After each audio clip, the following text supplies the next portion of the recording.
बारिश अपने तेज तूफान में थी। गाड़ी के बाहर बारिश की बूंदें ऐसी थी जैसे पत्थर बरस रहे हों।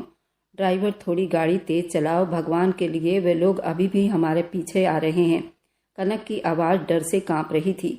उसकी हथेलियां जोर से सत्तम को अपने पकड़ में ले रखा था, जैसे कि उसके हाथों के खून बंद हो गए हों। बाहर गाड़ी के शीशे पर देखने से बाहर का कुछ भी नजर नहीं आ रहा था। बहुत तेज घटा था और बहुत तेज बारिश बरस रही थी। रात बिल्कुल सन्नाटे में डूबी हुई थी। उनकी गाड़ी मौत के रफ्तार से भी तेज भाग रही थी।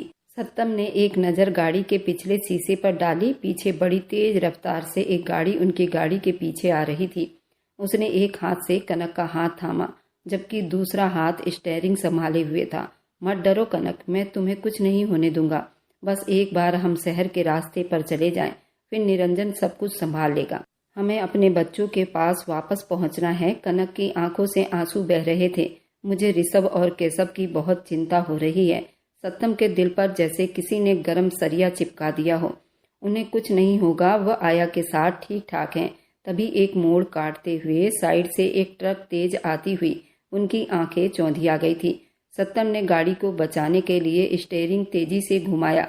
गाड़ी सड़क पर टायरों की घसीटते जाने की आवाज़ तेज हुई थी। गाड़ी एकदम लुढ़कती हुई सड़क के किनारे में गहरी खाई में जा गिरी थी। शीशे के टूटने की आवाज़ के बाद एक गहरी खौफनाक चुप्पी छा गई थी। सिर्फ बारिश की आवाज़ बाकी रह गई थी, जो अब टूटे हुए शीशों से गाड़ी के अंदर आ रही थी। दूसरी तरफ शहर के सबसे पौज इलाके में सरकारी बंगले के स्टडी रूम में एक इंस्पेक्टर फाइलों में सर दिए बैठा था। रात के 2 बज रहे थे, लेकिन उसकी आंखों में नींद का अता पता नहीं था। वह बहुत ही शातिर दिमाग रखने वाला आदमी था। उसके टेबल पर ढेरों केस की फाइलें पड़ी थी। तभी उसके सरकारी फ़ोन की घंटी बजी। उस वक्त आने वाली कॉल कभी भी अच्छी खबर नहीं लाती थी। उसने गहरी सांस ली, कॉल रिसीव की। उसकी आवाज़ भारी थी। दूसरी तरफ से बोलने वाले की आवाज़ घुटी घुटी सी आ रही थी। आप निरंजन इंस्पेक्टर बात कर रहे हैं? जी मैं ही बोल रहा हूँ, क्या बात है? दूसरी तरफ एक पल की हिचकिचाहट के बाद वह आदमी बोल पाया था, सर हाईवे पर पिलर नंबर 120 पर एक्सीडेंट हुआ है। ये गाड़ी खाई में गिरी है। हमें गाड़ी से जो भी सामान मिले हैं उनके हिसाब से मरने वाले का नाम सत्यम है। इंस्पेक्टर निरंजन के हाथ से कलम छूटकर मेज पर गिर गया था। एक पल के लिए उसका दिमाग सुन्न हो गया था, जैसे किसी ने उसके कानों में पिघलता हुआ गर्म तेल डाल दिया हो।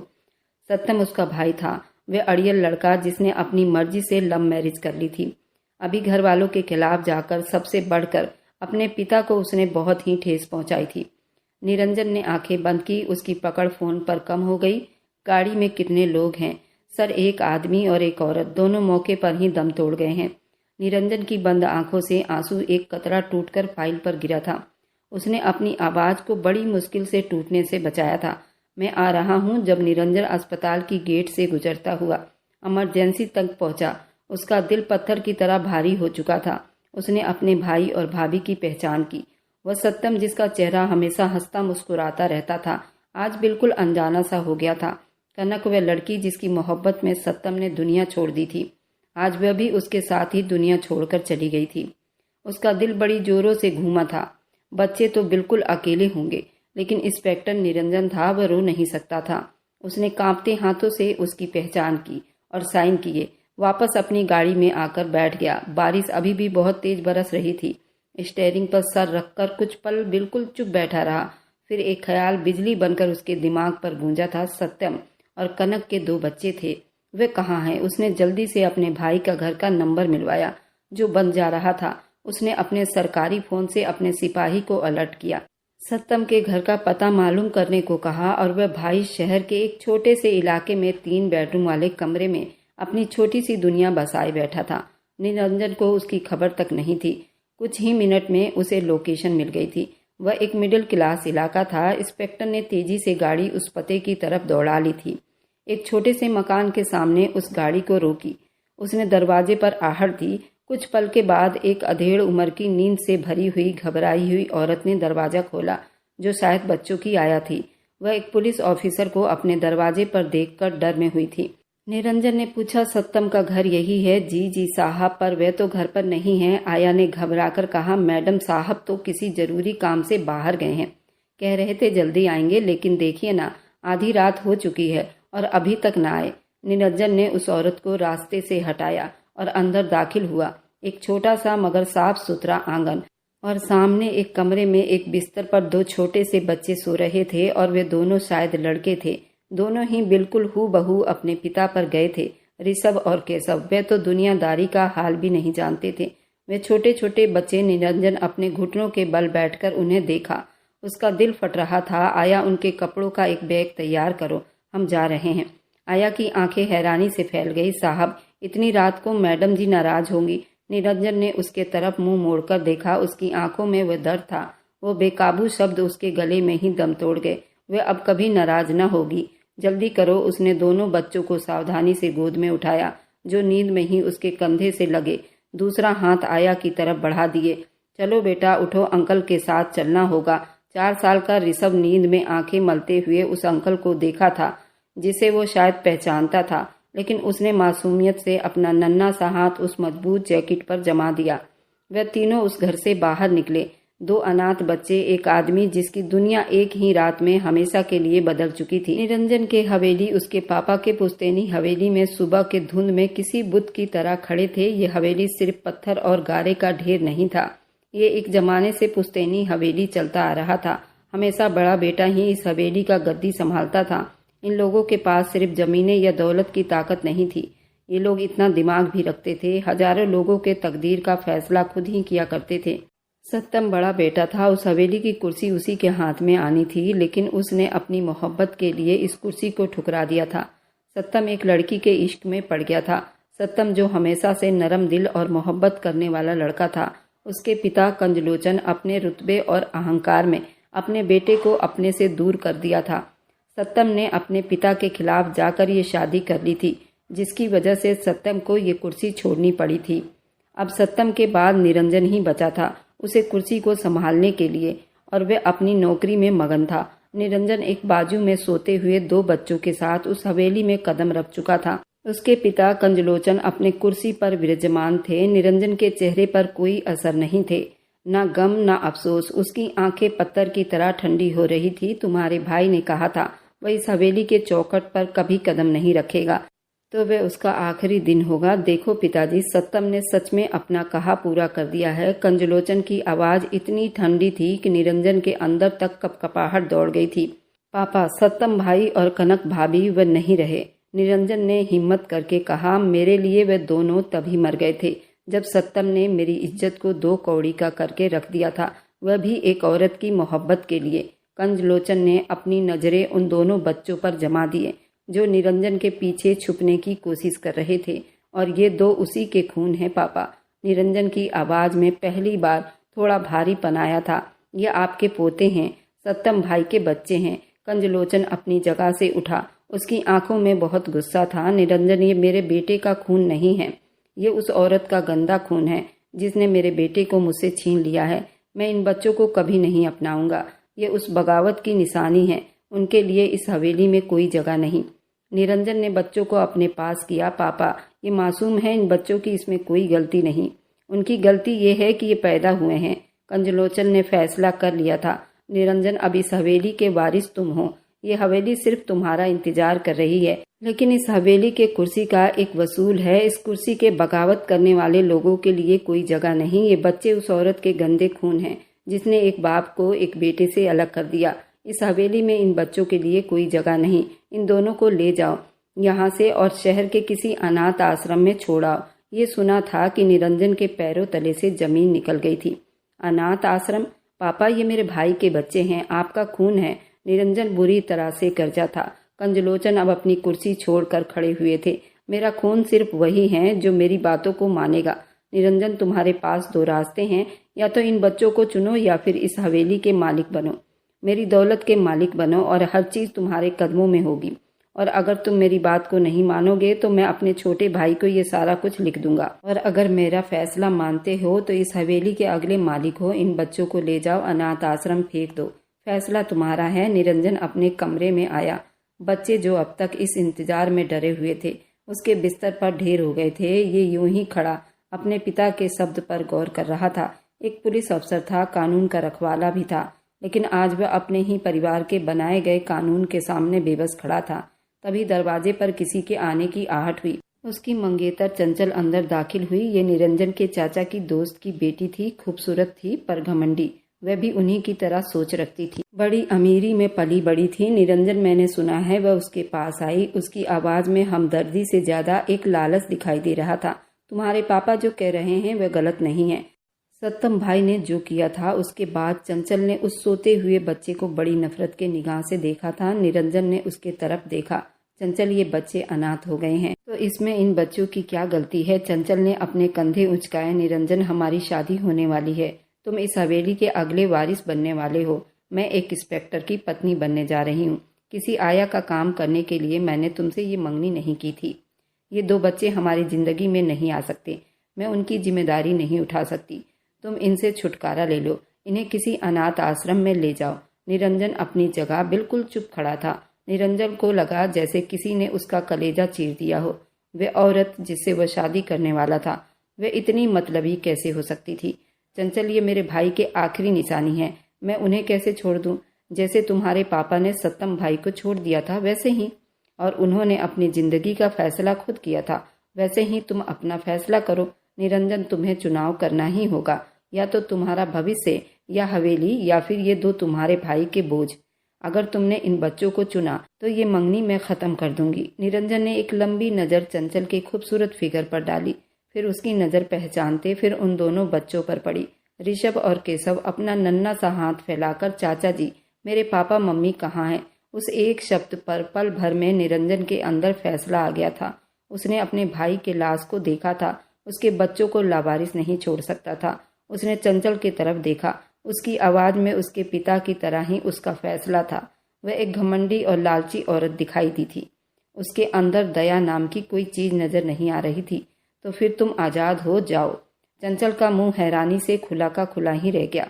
निरंजन, तुम होश में तो हो? तुम इन अनाथ बच्चों के लिए इस हवेली की कुर्सी और मुझ जैसी खूबसूरत हसीन लड़की को ठुकरा रहे हो। तुम बहुत पछताओगे। निरंजन ने उसे सुकून से कहा। सब कुछ इन 2 बच्चों पर मैं निछावर करता हूँ। उसने एक पल खराब किए बिना उन 2 छोटे बच्चों को सावधानी से अपनी गोद में उठाया, जो जल्दी से उससे चिपट गए, और सोते हुए वो छोटे बच्चे एक दूसरे का हाथ पकड़े हुए थे। वह जिस तरह सरकारी वर्दी में था, उसी तरह उन दोनों बच्चों को उठाकर कमरे से बाहर निकल गया। चंचल बिल्कुल उसे देखती रह गई।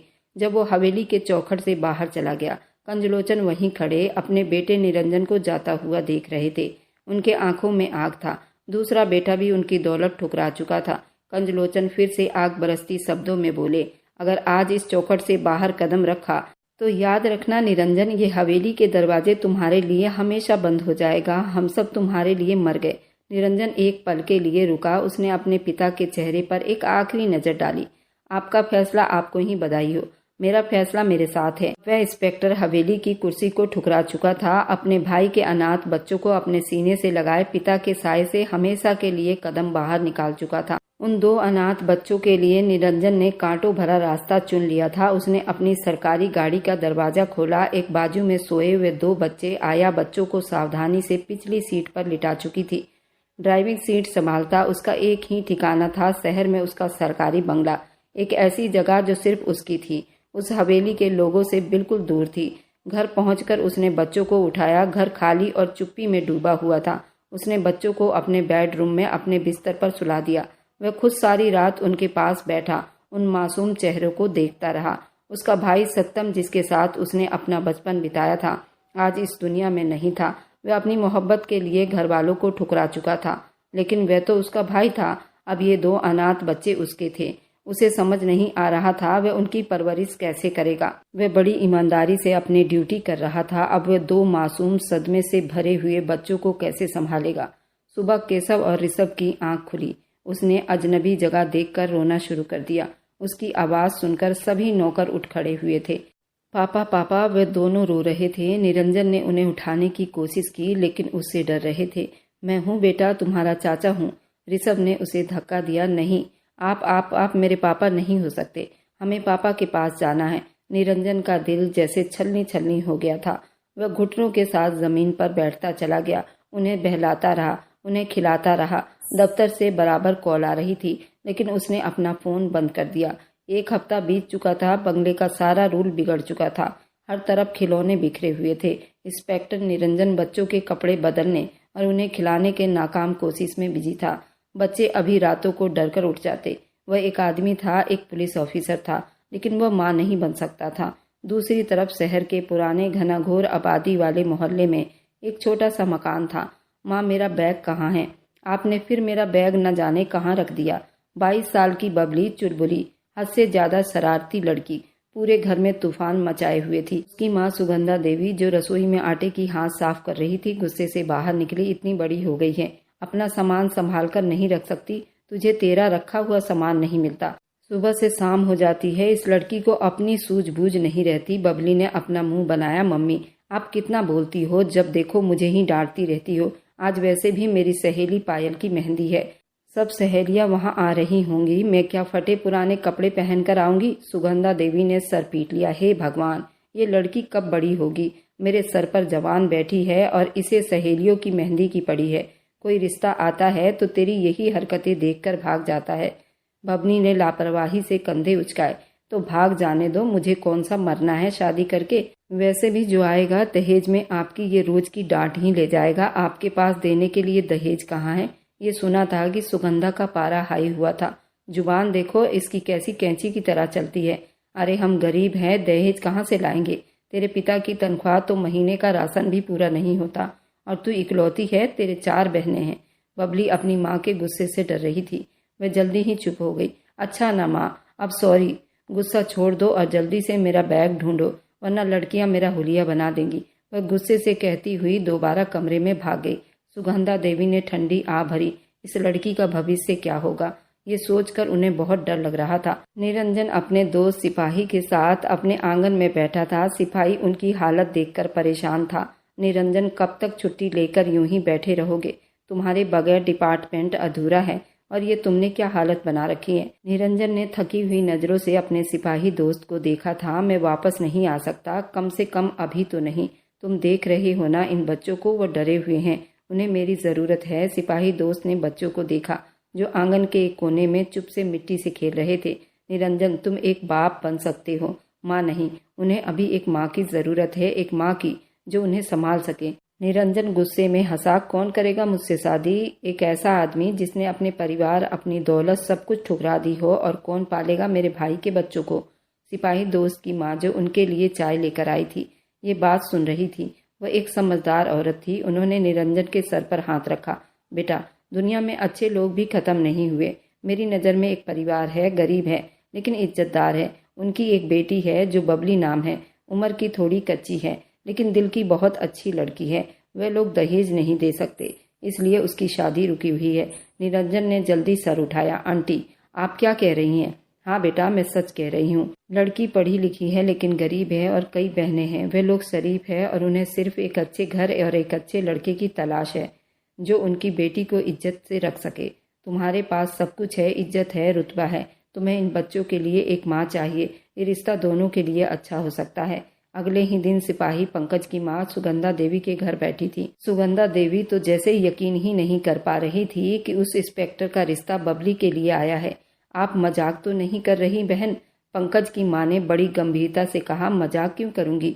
लड़का तो बहुत ही काबिल है, बस भगवान की मर्जी आगे किसी की नहीं चलती। उसके सर से भाई का साया उठ गया है। अब उनके बच्चों की जिम्मेदारी उस पर है। उसे बस एक ऐसी लड़की चाहिए जो उसके घर को और उन बच्चों को अपना ले। सुगंधा देवी ने जल्दी हाँ भर ली। हमें स्वीकार है, हमें इससे अच्छा और क्या चाहिए। बिना दहेज के हमारी बेटी इंस्पेक्टर के घर ब्याही जा रही है। बबली, जो दरवाजे के पीछे ये सब सुन रही थी, उसका दिल जोर से धड़कने लगा। इंस्पेक्टर, पुलिस अफसर, उसके सपनों का राजकुमार तो किसी फिल्म के हीरो जैसा था। ये तो असली हीरो निकला। ये भूल गई कि वह 2 बच्चों का पिता भी है। उसके दिमाग में सिर्फ एक अमीर और पुलिस इंस्पेक्टर के रूप में एक तस्वीर छपी थी। 3 दिन के बाद साधारण तरीके से शादी हो गई। न बैंड बाजा, न बारात, न कोई फंक्शन। पंडित जी ने साधारण तरीके से कन्यादान करवा दिया। कुछ रस्मों के साथ उसे विदा कर दिया गया। निरंजन ने कानूनी तरीके से भी बबली से शादी कर ली थी। विदाई के साथ सुगंधा देवी ने रोते हुए कहा, बेटी, भगवान का धन्यवाद करना मत भूलना। अब वही तेरा घर है। निरंजन के चेहरे को देखकर वे थोड़ा घबरा गई, लेकिन उन्होंने खुद को तसल्ली दी। बबली जब गाड़ी में बैठकर सरकारी बंगले पहुंची, उसकी आंखें हैरानी से फैली थी। घर बहुत बड़ा और शानदार था। निरंजन उसे अंदर ले आया तो बच्चे सब सो चुके थे। घर में मौत का सन्नाटा था। निरंजन उसे एक कमरे के सामने ले जाकर रोका था। यह आपका कमरा है। बबली ने हैरानी से उसे देखा। हमारा नहीं? निरंजन ने उसकी आंखों में देखा। उसकी अपनी आंखें किसी भी मोहब्बत से परहेज कर रहा था। मेरा कमरा बच्चों के साथ है। उसने बड़ी हैरानी से पूछा था। उन्हें मेरी आदत है, आप आराम करें। ये कहकर वो मुड़ गया। वह अपने कमरे में चला गया। बबली बिल्कुल सुन्न हालत में खड़ी रह गई। ये कैसी शादी थी? न सुहाग रात, न फूल, न पति का साथ। उसने जल्दी अपनी माँ को फोन मिलाया। रोते हुए सब बता दिया। माँ, यहाँ तो कुछ भी नहीं हुआ। ना कोई मेरा स्वागत हुआ, ना ही यहाँ कोई सजावट है। उन्होंने मुझे एक अलग कमरे में भेज दिया है। सुगंधा देवी ने दांत पीसते हुए कहा। पागल लड़की, फोन बंद कर और भगवान का धन्यवाद कर। इज्जत से विदा हो गई है। अब पति का दिल जीतना तेरा खुद का काम है। फोन बंद कर और जाकर सो जा। बबली ने आंसू पोंछे, लेकिन दिल पर एक खाली सा बोझ पड़ गया। अगली सुबह जब उसकी आंख खुली तो घर में छुपी थी। वो बाहर निकली तो निरंजन वर्दी पहने तैयार खड़ा था। केशव और ऋषभ साफ सुथरे कपड़ों में उसके पास खड़े थे। बबली को देखकर वे दोनों उसके पीछे छुप गए।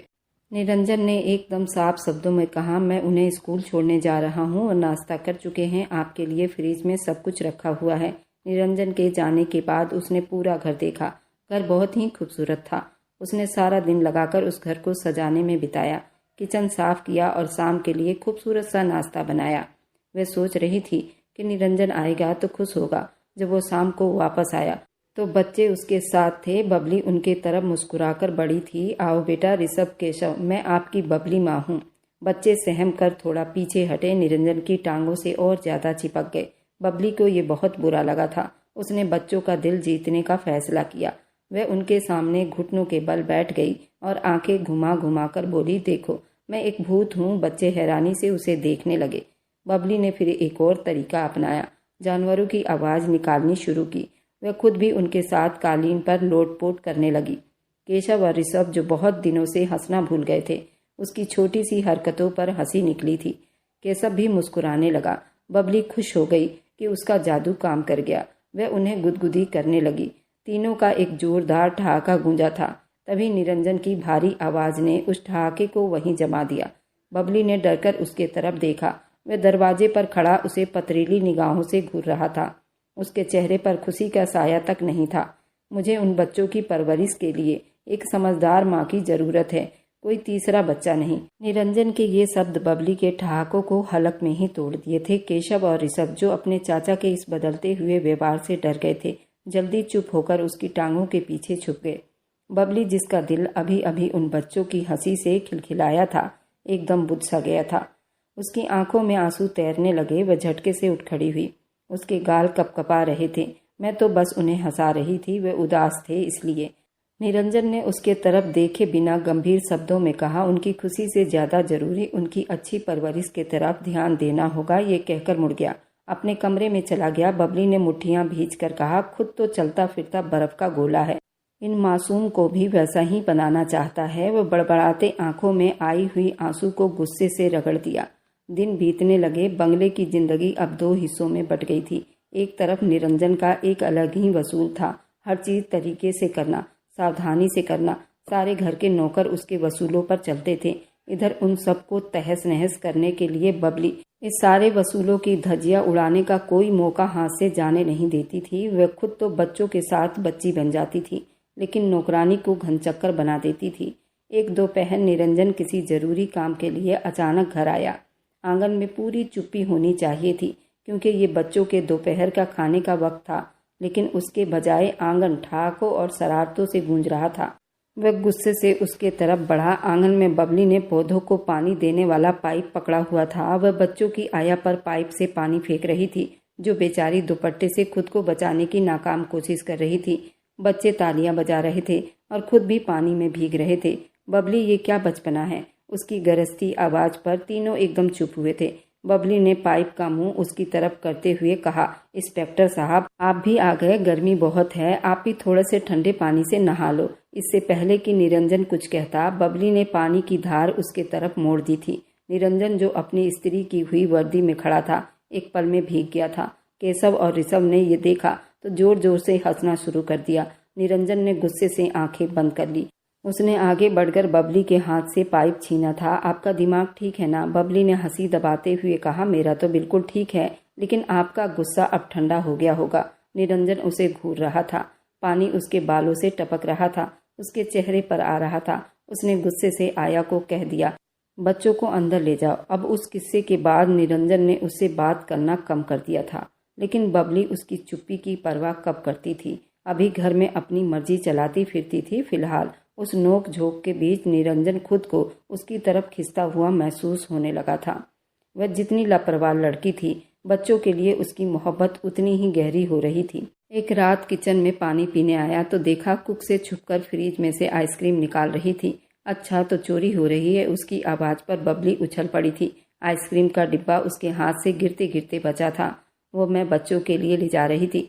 निरंजन ने एक आईब्रो ऊपर कर उसे देखा था। बच्चों के लिए या अपने लिए? बबली ने मुंह बनाया। हाँ, अपने लिए भी। आपको कोई समस्या है? बबली बच्चे की तरह बोली। निरंजन मुस्कुराया।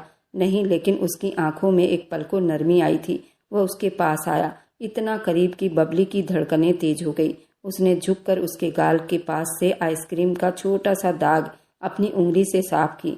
रात को आइसक्रीम खाने से गला खराब हो जाता है मैडम जी।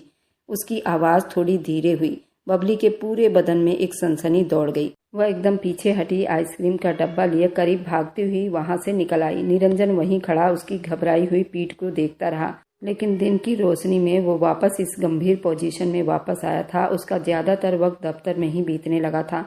वह अपने भाई के एक्सीडेंट की फाइल दोबारा खुलवा चुका था। उसका दिल मानने को तैयार नहीं था। ये एक हादसा था। वह रात के अपने स्टडी रूम में बैठा फ़ोन पर किसी से बात कर रहा था। मुझे बस उस ट्रक ड्राइवर का पता चाहिए। वो ट्रक ड्राइवर कहाँ गायब हो गया? उसे ढूंढो। मुझे उस रात की सारी कॉल रिकॉर्डिंग चाहिए, खास तौर से कंजलोचन हवेली से आने वाले जितने फ़ोन कॉल हैं उसका मुझे सबका रिकॉर्ड चाहिए। उसकी शक की सुई अपने पिता पर उठ रही थी। एक दिन बबली बच्चों और आया के साथ शॉपिंग मॉल में गई हुई थी। वह बच्चों के लिए कपड़े देख रही थी। उसकी नज़रें निरंजन पर पड़ी, जो कुछ ही दूरी पर एक खूबसूरत और मॉडर्न नजर आने वाली लड़की के साथ खड़ा था। ये वही थी चंचल। बबली ने उसे जल्दी पहचान लिया। उसकी तस्वीर उसने निरंजन के कमरे की एक पुरानी एल्बम में देखी थी। वह उन दोनों को देखकर वहीं रुक गई। चंचल का एक हाथ निरंजन के बाजू में चिपका हुआ था। बबली का दिल डूब सा गया था। वह चुपकर उनकी बातें सुनने लगी। निरंजन, तुम सच में अब उस जिंदगी से खुश हो? चंचल की आवाज में गुस्सा था। मुझे छोड़कर तुमने उन बच्चों को चुना, और मैंने तो सुना है कि उनकी परवरिश के लिए किसी आया से शादी भी कर ली है। निरंजन का चेहरा गुस्से में भर गया था। चंचल, अपनी जुबान को लगाम दो। वो मेरी पत्नी है। पत्नी? चंचल ने एक जहर वाला ठहाका लगाया था। प्लीज निरंजन, हम दोनों जानते हैं तुमने उससे शादी क्यों की है।